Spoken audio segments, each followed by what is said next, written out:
Olá pessoal, Daniel Colella aqui, CEO e fundador da Combudata. Vamos falar um pouquinho hoje nesse vídeo, que foi feito a pedido de alguns clientes nossos, sobre o lucro líquido da Petrobras que foi anunciado nos últimos dias.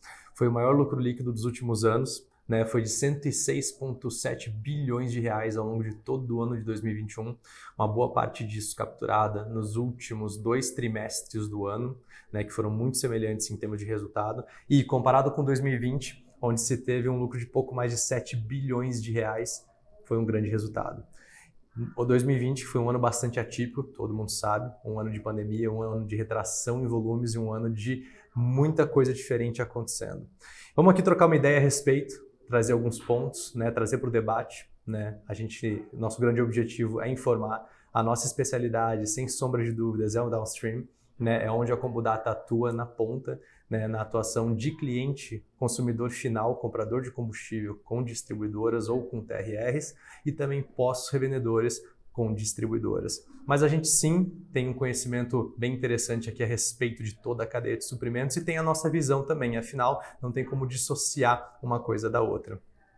Então pessoal, começando aqui pela palavra monopólio, que sempre se traz para a mesa, sim, é um monopólio, mas não é um monopólio oficial desde o final dos anos 90. Essa é a grande verdade, pessoal. Agora, o cenário ele continua sendo um cenário de monopólio, uma vez que não há tantos outros operadores privados no segmento de refino.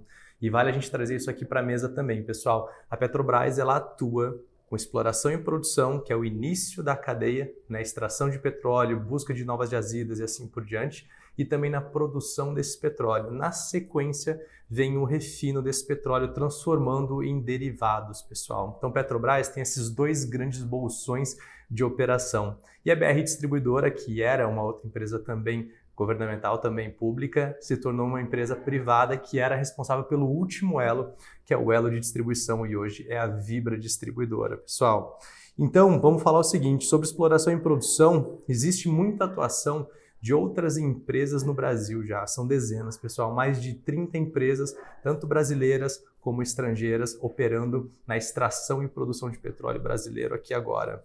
Agora, no refino é onde a gente tem o problema, ou seja, no início da cadeia a gente já tem um mercado relativamente aberto com vários players bastante fortes, extraindo muito petróleo do solo brasileiro, pessoal. Mas no refino a gente ainda tem um problema. Então, deste lucro, uma grande pergunta que fica é, e a gente não teve tempo de analisar tão bem assim os resultados, então esse papo aqui é um papo um pouco mais geral, um pouco mais superficial, de novo, para trazer alguns pontos para a mesa aqui. Quanto diz respeito a refino e quanto diz respeito à exploração e produção, pessoal? Então, derivados no Brasil, a gente também pode falar aqui que também a gente tem importações de produtos no Brasil. E aquele grande papo que a gente tem ouvido bastante nos últimos meses, que é sobre a paridade de importação. Quão sensíveis a gente está aqui no Brasil a produto importado, diante de uma necessidade de um possível desequilíbrio entre demanda e oferta.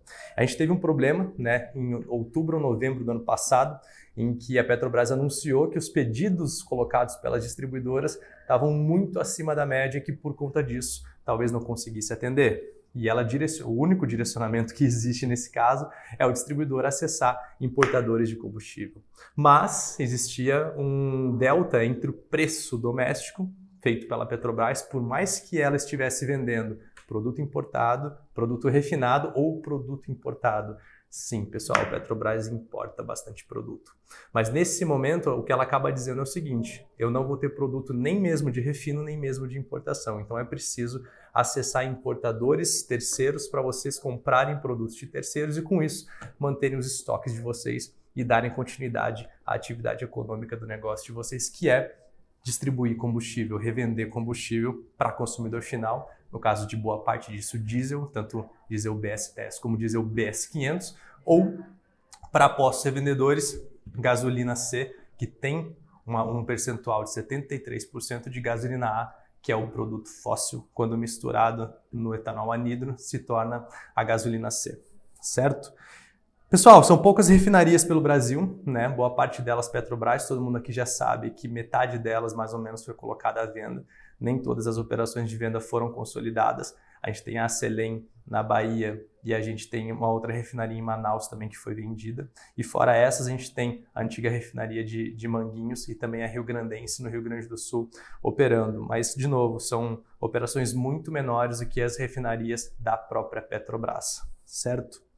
E, pessoal, aí trazendo de novo à tona a questão do monopólio, que é muito interessante, esse resultado que veio depois de um ano bastante fraco, de 7 bilhões de lucro líquido em 2020, ou seja, tempo de vacas magras, né? Então esse ano de 2021 foi um ano de recuperação e a gente sempre tem que olhar o histórico para falar a respeito de tudo isso. Não é uma visão de um único ano, é a visão de tudo o que aconteceu nos anos anteriores, do plano em que esse número está inserido e o que ele traz pela frente, né? Então, pessoal, a gente vê aqui um ciclo de que um monopólio, né, com apoio político que acaba existindo, né, e com manutenções artificiais de preços baixos, acaba desencorajando a concorrência.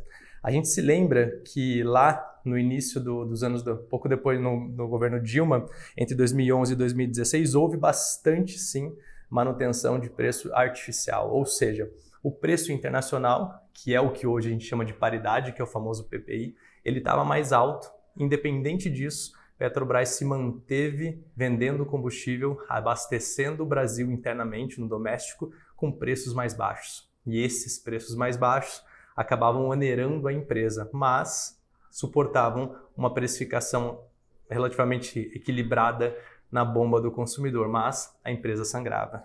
Então, por causa disso, a gente vê esse ciclo vicioso, pessoal. Essas manutenções artificiais, com precificações abaixo do mercado, não trazem conforto para ter uma concorrência operando ao lado dela. Afinal, quem for comprar, vai comprar de quem tiver o menor preço. E se esse que tem o menor preço também tem o maior poderio de produção, capacidade de produção, o pequeno, né, a nova iniciativa, que não é barata, que exige investimentos brutais, gigantescos, e também de uma segurança jurídica a partir daí, sofreria bastante. Então a gente entra no ciclo vicioso de, uma vez que existem essas ações de manutenção com preços artificiais, a concorrência fica desencorajada. Com concorrência desencorajada, o monopólio se mantém. E apesar de não ser um monopólio oficial, é um monopólio consequente, podemos dizer assim. Então aí nós temos um problema, né? E falando um pouquinho sobre os reajustes, né? A gente fez uma leitura aqui de que até 2017 a gente teve pouco mais de uma dezena de reajustes, né? Entre 2005 e 2015, na realidade. E dali para frente, a partir de 2017, né, a partir de julho de 2017, a nova política da Petrobras, com essa assiduidade de seguir a paridade internacional, foi colocado em prática. E em 2017, pessoal, entre gasolina e diesel, nós tivemos mais ou menos 130 reajustes de cada um deles, certo? 3/4 disso, usualmente, né, em altas e o restante em reduções, certo? E quando a gente fala em 2018, esse número diminuiu um pouquinho para pouco mais de uma centena, entre diesel e gasolina também. Já em 2019 e 2020, ele diminuiu muito. A gente está falando aqui de pouco mais de 30 reajustes em 2019, cerca de 40, pouco mais de 40 na gasolina em 2020. Muito equilibrado, alta com redução, certo? Ou seja, tinha uma oscilação de preço. Já em 2021 a gente teve uma ascensão muito grande de preço, especialmente depois de ter tido uma queda muito grande de preço na época da pandemia, quando teve um barril de petróleo ainda a valores bastante baixos, pessoal.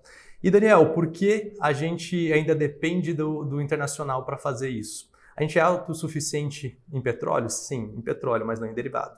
O Brasil, infelizmente, produz bastante petróleo, extrai bastante petróleo, mas não refina tudo de que precisa e importa muito de que precisa, tanto gasolina A como diesel A, pessoal. E isso é importante, apesar de nós termos uma matriz bastante diversificada em biocombustíveis. Se nós não tivéssemos o etanol hidratado e não tivéssemos um percentual bastante alto de etanol anidro, nós teríamos um problema ainda maior, né? E quando a gente fala em desenvolver o refino, por que a gente não refina mais? Novamente, é um custo bastante alto, exige segurança jurídica e exige você entender o cenário para entender se esse cenário vai ser positivo no curto, no médio e no longo prazo para você, investidor, que vai colocar dinheiro, seja para construir uma refinaria ou para comprar uma planta já existente, fazer investimentos e começar a tocar a operação daí para frente, certo? De novo, é um pensamento de longo prazo, é importante avaliar todo o cenário, né, para você fazer um investimento desse tipo. E a gente sabe como é o nosso país, nós somos brasileiros, a gente entende o que acontece por aqui. Então, pessoal, de novo falando aqui sobre esse ponto do ciclo vicioso, né? A gente viu esse balanço bastante parrudo, bastante dinheiro sim, mas a gente viu ainda assim nos últimos meses de 2021 um desajuste entre paridade internacional e precificação doméstica. Ou seja, mesmo com esse balanço bastante alto, ainda ficou abaixo do preço internacional. Então, os preços domésticos poderiam ter sido mais altos ainda do que eles de fato foram. E a gente teve sim, em alguns momentos, um mix de produto importado com produto doméstico nas bombas de combustíveis. Muitas distribuidoras comprando importação, apesar de estar mais caro por conta da limitação de produção de Petrobras. Muito importante colocar isso aqui na mesa. E pessoal, a Petrobras ela precisa ser saudável, né? Na nossa visão, nenhum negócio é sobre estabilidade, muito pelo contrário. Né, os negócios eles são sobre instabilidade. Então há tempos de vacas gordas e tempos de vacas magras. E na nossa visão, o negócio ele tem de gerar lucro de fato, né, e gerar emprego, desenvolvimento e reinvestimento.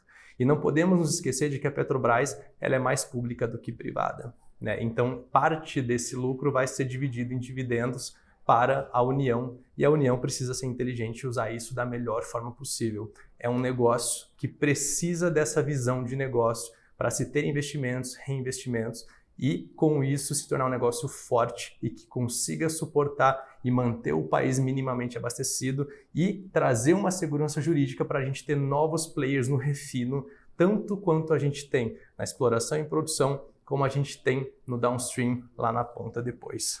Certo?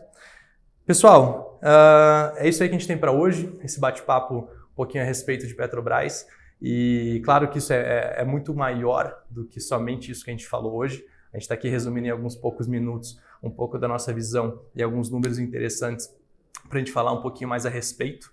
Né? E vale trazer também que não é culpa da petroleira, também não é responsabilidade da petroleira manter um patamar de preços aqui no Brasil. A gente tem um cenário muito mais complexo do que isso. Um cenário que não se muda só com políticas simples, né, com ações simples, muito menos a curto prazo, e sim um planejamento grande, parrudo, a médio e longo prazo, envolvendo custos de distribuição, envolvendo segurança jurídica, envolvendo impostos, tanto federal como estadual, envolvendo aberturas para novos investimentos e assim por diante. A gente sabe que o nosso país é complexo, sem falar no país, o momento é mais complexo do que nunca, para todo mundo. A gente tem uma relação muito grande com o biocombustível, com a precificação e a cotação de commodities como a soja. Isso traz um problema bastante grande, sem falar no açúcar na relação com o etanol. O etanol ele suporta e ele compõe a nossa matriz também. Então não é um problema fácil, não é uma pergunta, né? Não é nem mesmo uma resposta.